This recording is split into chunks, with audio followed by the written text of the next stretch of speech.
ఈరోజు కలవకుర్తి పట్టణ కేంద్రంలో జేపీ నగర్ సంబంధించిన గురుకుల పాఠశాలకు రావడం జరిగింది. ఈ యొక్క గురుకుల పాఠశాలకు రావడానికి కారణం ఏంటంటే, ఒక 7వ తరగతి చదువుతున్న విద్యార్థిని గోపాల్ అనే సారు తన పాఠాలు చెప్పకుండా తన ఇష్టానుసారంగా తనకు చదువు రాకపోయినా చదువు వచ్చే కోణంలో చదువు చెప్తూ విద్యార్థులను క్వశ్చన్లు చేస్తూ ఆ క్వశ్చన్లకు జవాబు చెప్పలేదని అనేక సార్లు ఇబ్బందులు పెట్టడం జరిగింది.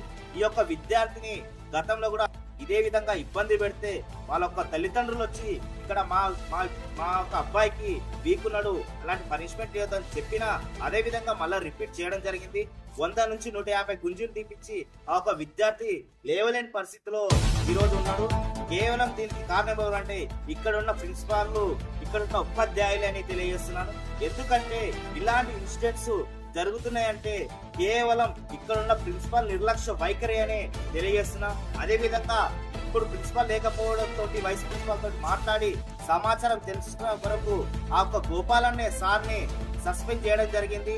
శాశ్వతంగా ఈ యొక్క పాఠశాలలకు అడుగు పెట్టకుండా అతన్ని ఆ సార్ని సస్పెండ్ చేసిన తర్వాత ఇలాంటి ఘటనలు మరి ఎప్పుడు జరగకుండా, మరి ఎక్కడ జరగకుండా సార్ వాళ్ళకు కూడా ఉపాధ్యాయులకు కూడా మేము డెమో ఇస్తామని చెప్పడం జరిగింది.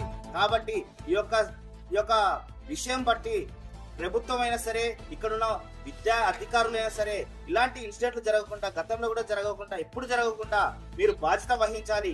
ఈ యొక్క పాఠశాలలో ఏ ఒక్క విద్యార్థి ఏ ఒక్క అన్యాయం జరిగినా ఇది ఒక ప్రిన్సిపాల్, వైస్ ప్రిన్సిపాల్ బాధ్యత వహించాలి. బాధ్యత వహించలేని క్రమంలో మిమ్మల్ని ఎలాంటి చర్యలైనా తీసుకుంటామని తెలియజేస్తూ ఈ యొక్క అవకాశం ఇచ్చిన అధ్యక్ష వర్గానికి ధన్యవాదాలు తెలుసుకుంది.